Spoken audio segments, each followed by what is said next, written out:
하겠습니다. 우리가 믿음으로 살아갈 때 또 하나님께서 진노를 내리실 뻔했다가도 돌이키는 그런 은혜의 역사가 일어납니다. 우리의 믿음이 또 하나님의 마음을 늘 감화감동시켜 드리는 그런 또 능력 있는 믿음이 되기를 소망합니다. 자부심과 희망, 그 다음에 반대로 수치심과 절망, 이런 것들이 있는데 서로 반대적인 뜻이죠. 그 반대적인 것들이 공존하는 나라들이 참 많은데 우리 대한민국이야말로 그게 같이 공존하는 나라가 아닌가 싶어요. 한편에서는 굉장히 자부심과 희망이 있는 나라로 인식을 하고 또 한편에서는 굉장히 수치심과 절망을 그렇게 품고 있는, 느끼고 있는 백성들도 많이 있죠. 우리나라가 동족끼리 그렇게 피 흘리는 전쟁을 한 지가 올해가 딱 70년 되고 있어요. 6월이니까 정말 딱 70년인데 그 시절을 여기 계신 분들 중에 사신 분들도 계시지만 70년 전에 비하면 지금은 그야말로 완전히 기적적인 회생을 한 나라가 우리나라죠. 모든 면에서 그때와 지금은 하늘과 땅 차이라고 우리가 느낄 수 있습니다. 하나님은 그렇게 우리나라를 우리가 느낄 때마다 참 대한민국을 사랑하신다라는 것을 여러 면에서 느낄 수 있어요. 우리나라에 대해서 사랑도 또 사랑이지만 많이 긍휼을 베푸시는 하나님이신 것도 느낄 수 있습니다. 이런 꼴을 보면 진노하셔도 마땅한 그런 모습인데 진노하시지 않고 긍휼을 베푸시는 하나님의 손길을 여러 곳에서 또 많이 느낄 수 있거든요. 어쩌면 우리가 나라에 대한 생각을 우리 국민들은 너무 안 했거나 아니면 우리 국민들은 우리나라를 너무 어둡게만 생각을 해서 하나님이 코로나 바이러스를 발생하게 했는가라는 생각도 가져봐요. 이 코로나 바이러스를 통해서 몇 개월 동안 대한민국이 어떤 나라인지를 하나님이 세계 만방에 드러내게 하신 것 같다는 생각이 들어요. 확진자가 발생할 때마다 매스컴을 통해서 즉각 알려지고 전 국민에게 문자로 바로바로 전송이 되고 동선을 파악해서 바로 발빠르게 치료하고 방역하고 또 우리나라의 그런 발빠른 움직임과 진단 키트가 전 세계에서 주목을 받기도 했습니다. 이런 점에서 지난 몇 개월 동안 힘든 그런 시간들이었지만 또 어느 때보다 대한민국이 자랑스럽고 내 나라가 뿌듯하게 느껴지던 그런 시간들이었어요.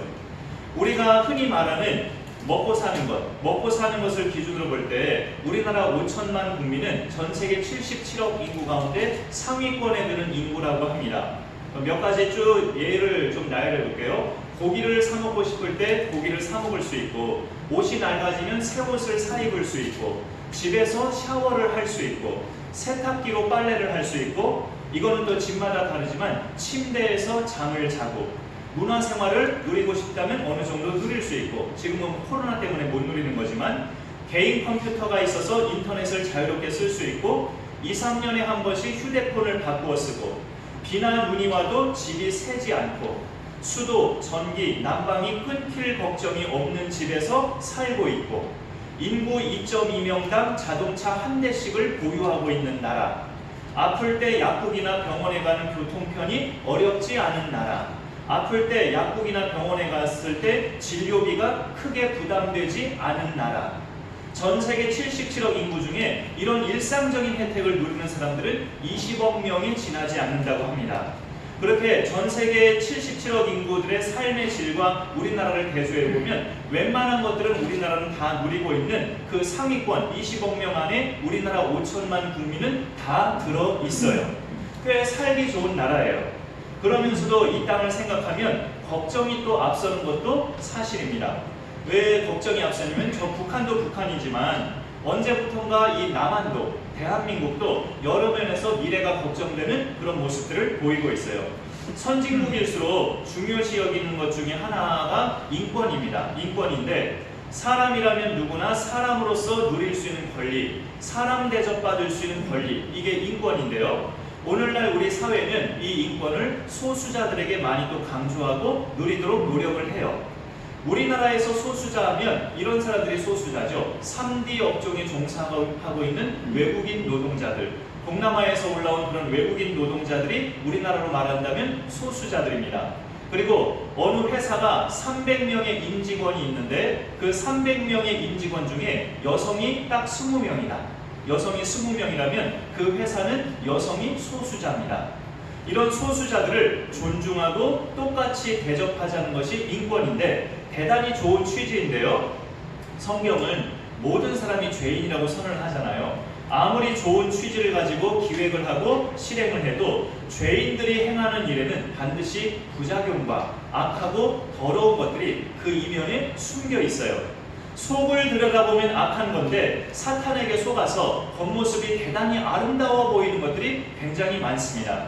그 중에 하나가 성소수자에 대한 존중이에요. 성소수자를 대표하는 것은 동성애인데 동성애 말고도 여러 가지 다양한 성애도 있어요. 양성애도 있고 무성애도 있고. 그런데 우리에게 좀 널리 알려진 것이 동성애이기 때문에 거기에만 일단 초점을 맞춘다면 그게 이제 성경적이지 않죠. 명백하게 성경에 보면 하나님의 창조 질서가 나와 있는데 하나님이 자기 형상, 곧 하나님의 형상대로 사람을 창조하시되 남자와 여자를 창조하시고 라고 창세기 기록되어 있습니다. 또 남자에게 하나님 명령하시기를 너는 부모를 떠나 아내와 합하여 둘이 한 몸을 이룰지로다 라고 말씀하셔요. 그러니 이런 하나님의 창조 질서가 성경에 나와 있는데 동성애는 하나님의 창조 질서를 뒤집어 엎는 거예요. 그러니 사실 성경적으로 볼 때 명백한 죄에 해당합니다. 물론 거기에 빠져있는 영혼들을 불쌍히 여기는 마음은 우리가 늘 기억하고 가져야 됩니다. 그러나 그 행위는 분명히 죄라는 것을 우리가 기억해야 한다는 거죠.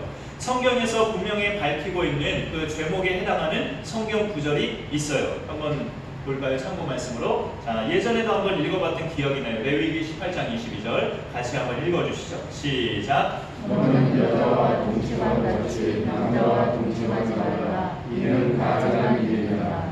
너라는 대상은 남성에게 일컫는 가장에게 일컫는 대상이기 때문에 남자에 해당하는 말이죠. 너는 여자와 동침하는 것처럼 네 아내와 동침하는 것처럼 남자와 그렇게 동침하지 말라. 동성애를 하지 말라는 그런 의미의 말씀입니다. 신약 성경에도 이런 말이 있는데 유다서의 말씀 한번 같이 또 마저 읽어보죠. 시작. 소돔과 고모라와 그 이웃 도시들도 그들과 같은 행동으로 오만하며 다른 육체를 따라가다가 영원한 불의 영광을 받음으로 거울이 되었느니라. 아멘.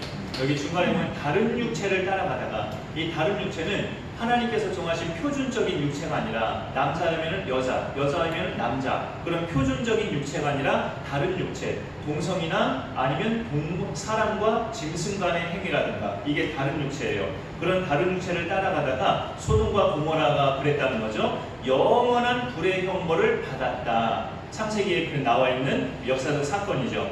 성경은 동성애를 이렇게 명백한 죄로 규정하고 있습니다. 그런데 소위 일찍이 기독교 국가로 출발했던 많은 서구 나라가 이미 동성애를 받아들인 지 오래되었고 또 심히 걱정되는 것은 이제 우리나라도 그렇게 받아들일 조짐을 보이고 있다는 것이 굉장히 걱정스러운 부분이죠. 그 차별금지법이 바로 이제 그것을 허용하는 내용이 같이 들어있는데 그래서 우리는 그렇게 목숨 걸고 그것을 막으려고 시도하고 있는 겁니다. 근데 우리나라도 이게 참 생각보다 심각하구나라고 느낀 것은 얼마 전에 느낀 건데 한번 이분을 사진으로 한번 보실까요? 네, 이분은 총신대에서 기독교 윤리학을 가르치신 이상원 교수님입니다. 이상원 교수님이라고 이렇게 총신대 교수님이었는데 지난달 5월 18일에 교수직에서 해임이 됐어요. 그 해임이 된 까닭은 강의 중에 학생들 앞에서 강의 중에 성희롱 발언을 했다는 명목으로 그 사유로 해임이 됐습니다. 근데 우리가 보통 생각하는 성희롱은 뭡니까? 남자가 여자의 특정 신체 부위를 노골적으로 언급하는 것. 이게 보통 성희롱으로 많이 우리는 연상이 되죠.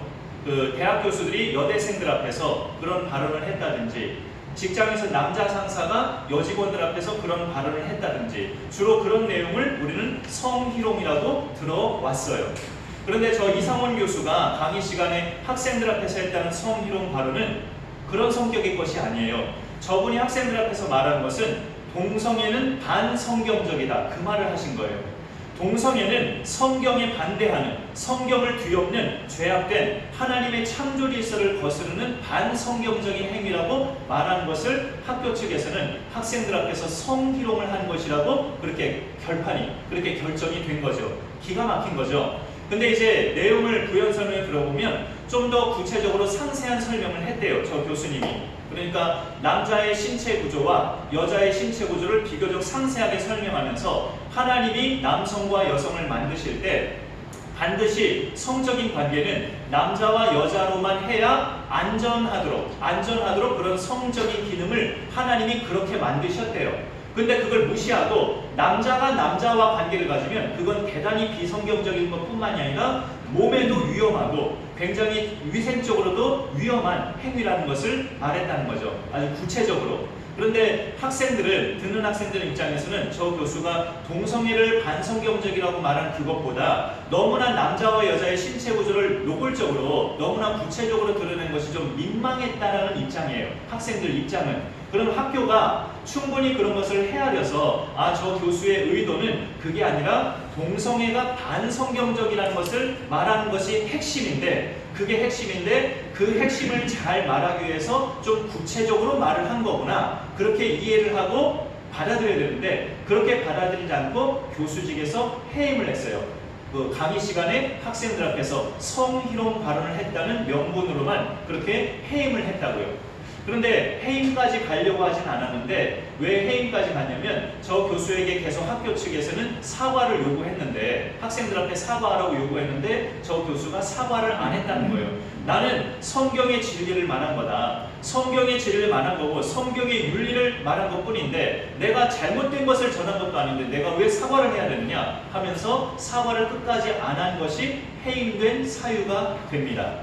저것을 볼 때 어찌 보면 또 한편에서 조금은 납득이 되지만 그래도 본질은 동성애가 반성경적이라는 것을 말씀하다가 그렇게 부연 설명을 한 것뿐인데 그걸로 총신대에서 다른 일반 대학도 아니고 자유주의 신학교도 아니고 보수적인 개혁교회에 대표할 만한 총신대에서 그런 발언을 한 교수를 해임했다라는 것을 볼 때 이거 한국교회가 앞으로 어떻게 갈 것인가라는 생각이 드는 거예요. 저런 학교에서 이렇게 배움을 받고 있는 신학생들이 그 영향을 받고 앞으로 목사가 되면 그 교회들은 어떤 영향을 또 받게 될까라는 생각까지 이렇게 나아가지는 거죠. 그렇게 미래까지 나아가지면서 한국교회가 표대를 잃어버리고 진리에서 벗어나는 교회가 된다면 이건 정말 완전히 표류하는 건데 정말 나라 걱정을 하게 되는 겁니다. 이런 시국에서 우리에게 필요한 것이 뭘까라고 질문을 해본다면 믿음 있는 분들은 당연히 나라를 위해서 기도해야 되겠네요 라는 반응을 하시죠. 이 나라를 위해서, 이 교회를 위해서, 특별히 신학교를 위해서 정말 눈물로 기도해야 되겠네요 라고 반응을 하실 겁니다. 그리고 그렇게 기도하실 겁니다. 그런데 그 기도를 우리가 조금 더 구체적으로 한다면 어떻게 할까를 한번 고민해 봐야 되는데요. 모세의 기도를 출애굽기에서 봤어요. 모세의 기도를. 그 모세의 기도가 어떤 기도였냐면 오늘 말씀의 제목인데요. 하나님의 진노를 돌이킨 기도예요. 하나님이 이스라엘 백성에게 진노하기로 작심을 하셨는데 그 진노를 돌이킨 기도가 모세의 기도였다는 거죠. 오늘 말씀에 기록된 모세의 기도가 바로 그런 성격입니다. 오늘 믿음의 도약 시리즈를 잠깐 멈추고 우리나라와 민족을 한번 염두에 두고 6월이니까 이 말씀을 함께 나눠봤는데 공교롭게도 지난주에 봤던 믿음의 도약의 인물 모세가 오늘 말씀에서 계속 이어지는 거예요. 마지막 절로 읽은 오늘 14절을 먼저 한번 본다면 여호와께서 뜻을 돌이키사 말씀하신 화를 그 백성에게 내리지 아니하십니다 라고 기록되어 있습니다. 이렇게 하나님의 이런 결심, 뜻을 돌이키셨다는 것은 하나님의 결심인데 이런 결심을 하시기까지는 그 앞에 3절에 걸친 모세의 간절한 기도가 있었어요. 하나님은 왜 당신이 그렇게 특별하게 선택하신 그렇게 온갖 사건을 다 동원하셔서 이스라엘 백성을 구해내신 그 백성을 진멸하려고 갑자기 마음을 바꾸셨을까 했을 때 사람 대우 못 받으면서 종살이하던 그런 자신들을 애굽 땅에서 구원해내신 하나님의 그 은총을 버리고 그런 하나님을 버리고 애굽에서 숭배하던 금송아지 우상을 만들어서 이것이 우리를 애굽에서 인도하여 낸 신이다 하면서 그 금송아지를 숭배했기 때문이에요.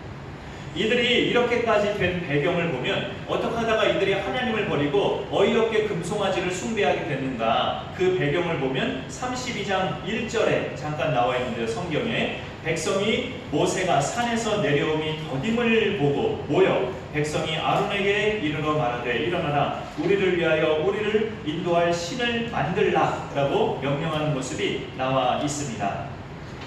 여기 말씀에 보면 이스라엘 백성들이 구분하지 못하는 것은 하나님 그분 자체와 하나님의 능력을 발휘했던 지도자, 이 두 가지를 그래도 구분할 수 있어야 되는데 구분하지 않는 이스라엘 백성의 모습을 좀 볼 수 있어요. 여러분, 신실한 믿음의 사람들의 특성을 든다면 지도자를 존경하지만 하나님을 보고 신앙생활합니다. 신실한 믿음의 사람들은 지도자의 말을 하나님 말씀처럼 따르기도 하지만 지도자를 의지하고 바라보는 것이 아니라 하나님을 의지하고 바라보는 게 신실한 믿음의 사람들이 구분할 줄 아는 모습이에요. 여기 이스라엘 백성은 아직 그런 구분이 안 되는 것 같은 모습을 보이고 있어요. 자기들 눈앞에 여지껏 있었던 모세가 산에 올라가더니 40일이 가까이 되도록 지금 내려오지를 않고 있어요. 이 사람 모세는 지금 죽었는지 살았는지 알 수가 없어요. 그동안 이스라엘 백성에게 모세는 자기들의 해결사였습니다. 홍해가 앞에 있을 때 모세가 지팡이를 드니까 홍해가 갈라졌고, 광야에서 목이 마를 때 모세가 지팡이로 반석을 쳤더니 그 반석에서 물이 나오고, 여지껏 이스라엘 자손에게 모세는 하나님이었습니다. 우리가 믿음 생활에서 구분해야 할 것은 하나님 그분 자체와 하나님의 능력을 나타내는 사람, 이것을 구분할 수 있어야 돼요. 사실 그동안 하나님의 일을 능력 있게 하던 사람이 우리 곁을 떠나면 사실 그 사람이 떠난 것뿐이지 하나님이 떠난 건 아니거든요. 내 곁에서 능력 있게 나에게 정말 든든하게 하나님의 일을 해주던 사람이 이제 없어졌어요. 그럼 사실 굉장히 큰 타격이 있을 수는 있죠, 솔직히. 그러나 그 사람이 없는 것뿐이지 하나님이 없어지신 건 아니거든요. 우리가 그런 구분을 할 수 있어야 되는 거죠. 그런데 이스라엘 자손은 지금 모세가 자기들 앞에 없으니까 하나님이 없는 것처럼 그렇게 단정을 하고 그의 형 아론에게 다른 신을 만들어 달라고 요구하고 있는 거예요. 너는 우리를 위하여 우리를 인도할 신을 만들라. 이 사람 모세는 지금 살았는지 죽었는지 모르니까 네가 이제 모세의 역할을 해서 우리를 위해서 신을 만들라 하면서 그렇게 이야기하고 있는 것이죠. 모세라는 지도자와 하나님 그분 자체를 구분하지 못해요. 모세가 자기들 곁에 없는 것이 마치 하나님이 자기들 곁을 떠나신 것처럼 그렇게 생각을 합니다. 그렇게 생각을 하니까 바로 변질이 돼요. 그럼 이제 우리도 하나님 말고 애굽에서 숭배하던 송아지 신을 만들자. 하나님이 우리 곁을 떠났으니 우리도 하나님 버리고 다른 신 섬기자. 바로 그렇게 변질이 됩니다. 여러분, 바람났다는 것을 성경의 의미로 말한다면 참 신랑이신 하나님을 버리고 우상을 신랑으로 맞이하는 것이 성경에서 말하는 바람난 겁니다. 또는 하나님은 자신들이 이제 선민이니까 명분으로만 믿고 실제로 믿는 것은 나에게 유익을 준다고 생각하는 각종 우상적인 것들을 실제로 믿는 것. 이게 바람난 거예요, 영적으로. 야곱의 집안이 그랬던 것처럼. 이것을 성경에서 영적인 간음이라고 하나님이 말씀하시는데 호세아 선지자로 하여금 하나님께서 그 체험을 하게 하셨어요. 너는 가서 음란한 여자를 맞이하여 음란한 자식을 낳으라. 이 나라가 여호와를 크게 떠나 음란함이니라. 호세아 남편과 결혼해서 그 호세아의 부인으로 잠깐 살다가 바로 또 집 나가서 다른 남자들과 놀아나고, 또 집에 들어와서 잠깐 호세아 남편하고 살다가 이 고멜이요 바로 또 집에 나가서 다른 남자들과 놀고, 이러니 호세아의 그 남편의 마음이 어떻게 했어요? 하나님의 마음이 그렇다라는 것을 호세아 선지자에게 체험하게 하시는 거예요. 이런 그 백성이, 하나님의 선민이 그런 반응을 하는 것을 성경에 보면 하나님은 용납하지 않으셔요. 두 가지 중에 하나를 반드시 내리시는데 진멸하시든지 긍휼을 베푸시든지 둘 중에 하나가 반드시 임합니다. 그런데 긍휼을 베푸시는 쪽으로 만약에 나타났다면 그거는 그렇게 하나님이 긍휼을 베푸시기까지 누군가가 간절하게 중보를 했다는 뜻이에요. 누군가가 간절히 자기 목숨을 걸고 중보했기 때문에 하나님이 그 기도를 들으시고 긍휼을 베푸시게 되는 겁니다. 오늘 출애굽기 32장을 전체적으로 보면 하나님의 진노도 나와 있어요. 우리 같은 32장의 성경으로 28절을 잠깐 보시면요, 28절에 보니까 레위 자손이 모세의 말대로 행하매 이날의 백성 중에 3,000명가량이 죽임을 당하니라 라고 말씀하고 있습니다. 대단히 많은 수가 죽임을 당했어요. 그러니까 하나님의 진노도 임하긴 임한 거예요. 그런데 이거는 이 3,000명이라는 수는 참 어마어마한 수죠. 사실 우리나라 코로나 확진자 중에 사망자가 현재 277명인데 300명 밑도는 수잖아요. 그 규모에 비해서 10배 이상에 해당하는 이스라엘 백성들이 이 사건으로 죽임을 당했다는 거죠. 금송아지 사건으로. 이 당시 이스라엘 백성의 수는 성인 남성, 20세 이상의 성인 남성이 60만 명 정도입니다. 거기에서 3,000명이 죽은 것은 꽤 많다고 볼 수도 있지만 사실 퍼센테이지로 1%도 안 돼요. 0.5%가 죽은 겁니다. 하나님의 공의로 본다면 죄를 반드시 징벌해야 된다는 하나님의 공의로 본다면 전부 다 진멸해야 마땅한데 60만 중에서 3,000명만 진노의 대상으로 여기시고 나머지 다수에게는 긍휼을 베푸신 거예요. 그런데 하나님의 성품 자체가 긍휼이 많으시기도 하지만 이렇게 다수에게 긍휼을 베푸시기까지는 모세의 중보기도가 그 가운데 있었다는 뜻입니다. 모세의 기도를 보면 이스라엘 백성을 불쌍히 여겨주옵소서 살려주옵소서는 그런 중보기도의 성격도 많이 있지만 그의 기도를 자세히 보면요, 하나님의 성품을 드러내는 기도가 상당히 나와 있어요. 하나님은 이런 하나님이 아니십니까? 하나님은 이런 성품을 가지신 분이 아니십니까? 하나님은 이런 약속을 우리에게 하시지 않았습니까? 하면서 하나님의 성품과 신실하심을 모세가 계속 드러내고 있어요. 하나님이 그걸 보시고 그 진노를 거두신 거죠. 오늘 모세의 기도 속에서 하나님은 어떤 분이다라는 것을 구구절절마다 드러내고 있는데요. 우선 11절의 것은 하나님은 구원자이심을 드러내고 있어요. 11절에 보니까 모세가 그의 하나님 여호와께 구하여 이르되 여호와여 어찌하여 그 큰 권능과 강한 손으로 애굽 땅에서 인도하여 내신 주의 백성에게 진노하시나이까 라고 말씀하고 있습니다. 하나님이 아니셨으면 이스라엘 자손은 계속 애굽에서 지옥 같은 생활을 했을 거다라는 거죠.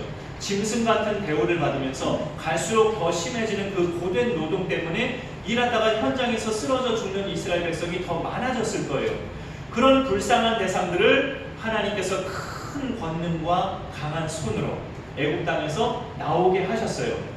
그렇게 하신 주의 백성에게, 그렇게까지 하시면서 구원해내신 주의 백성에게 이렇게 진노하시면 어떡하십니까? 하나님께서 당신의 자비로 이 백성을 구원하셨으니 이들의 죄도 하나님의 자비로 용서하시고 살려주옵소서. 하나님의 성품에 기인하는 기도를 모세가 올리고 있는 겁니다.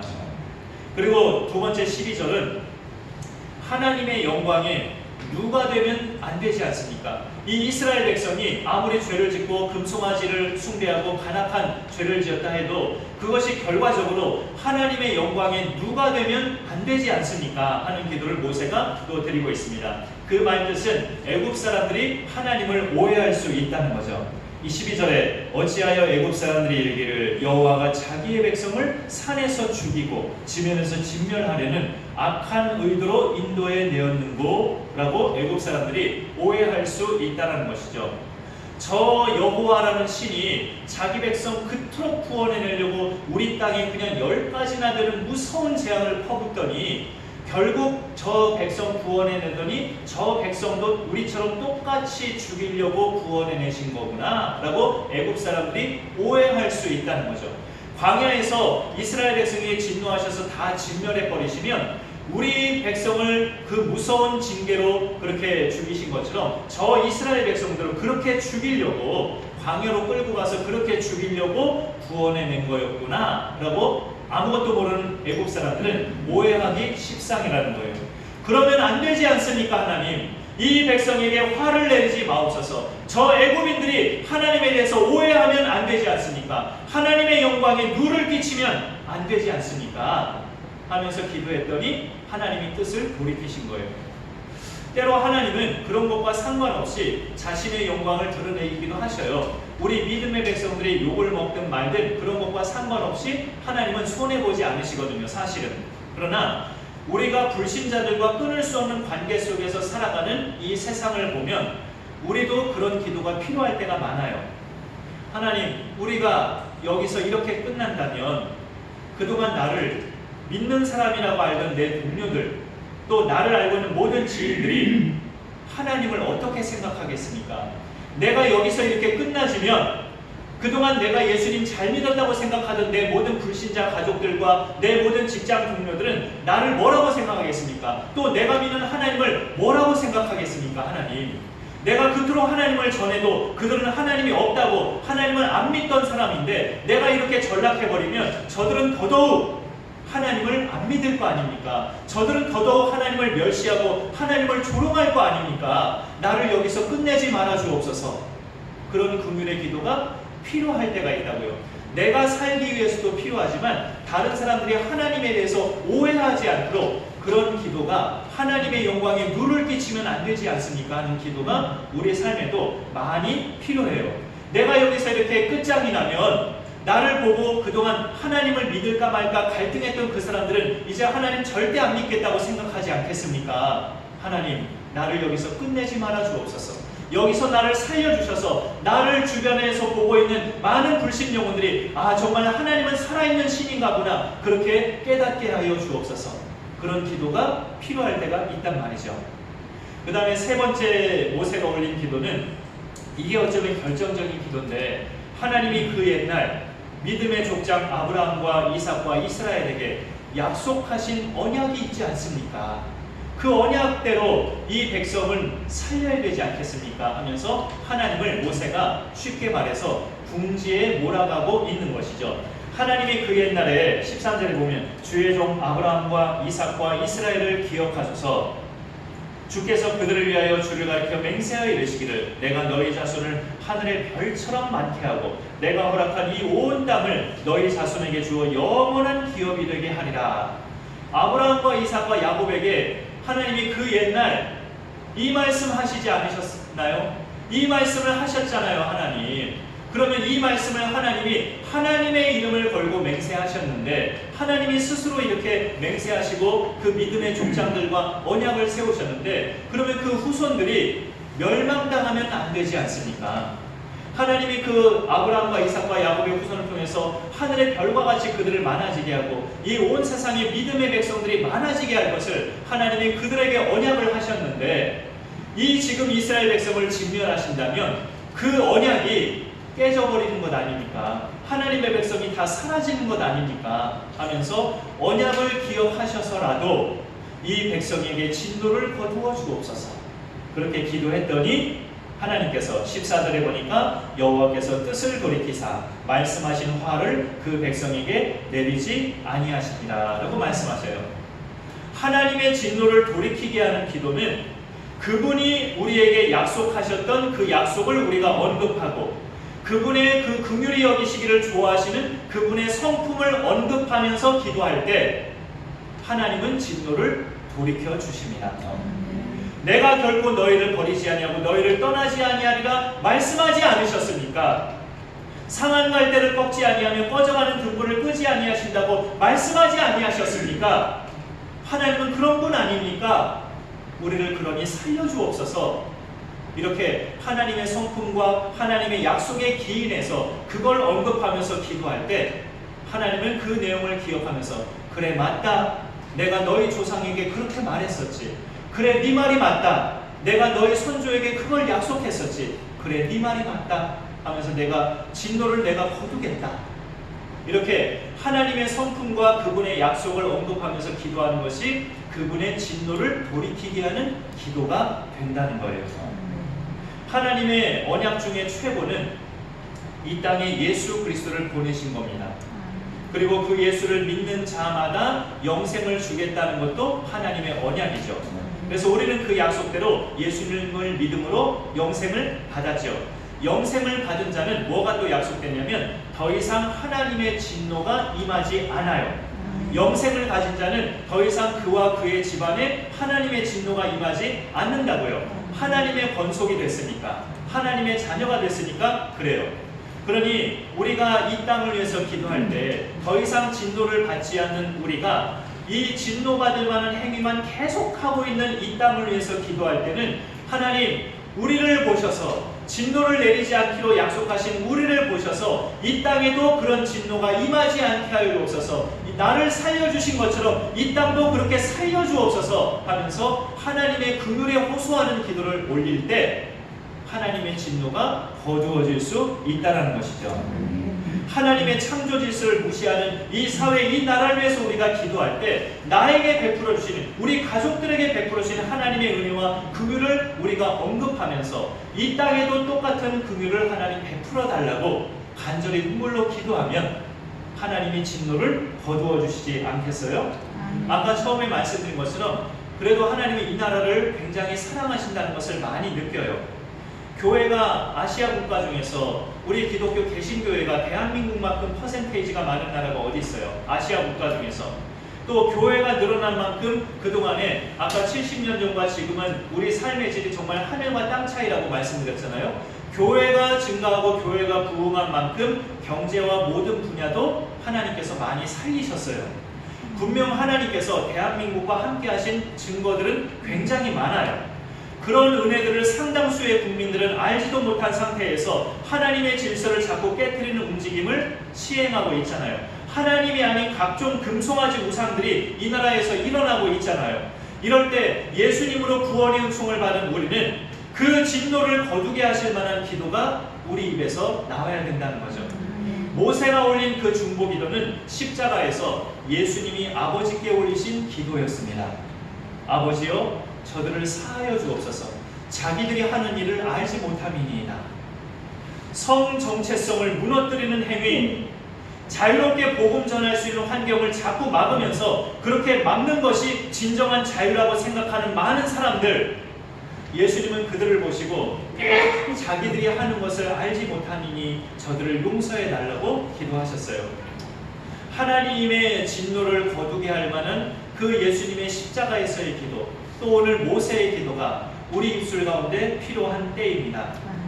이 땅에 하나님의 긍휼이 정말 베풀어져서 우리와 우리 후손이 믿음 지키면서 살만한 이 땅이 되게 하여 주옵소서. 그렇게 우리가 기도하며 나아가길 원합니다. 결코 어떤 길로도 이 땅이 공산화되지 말게 하시고 어떤 길로도 우리와 우리 후손이 믿음 지키면서 살아갈 수 있는 은총의 땅이 되게 하여 주옵소서. 모세와 같은 그런 하나님의 진노를 돌이키게 하는 기도가 우리 입술에서 나와서 그 믿음 가지고 이 땅을 살리는 기도를 우리가 행해 나가면서 우리가 기도로 이 땅을 살려나가는 주역들이 될 수 있기를 간절히 소망합니다. 기도하겠습니다.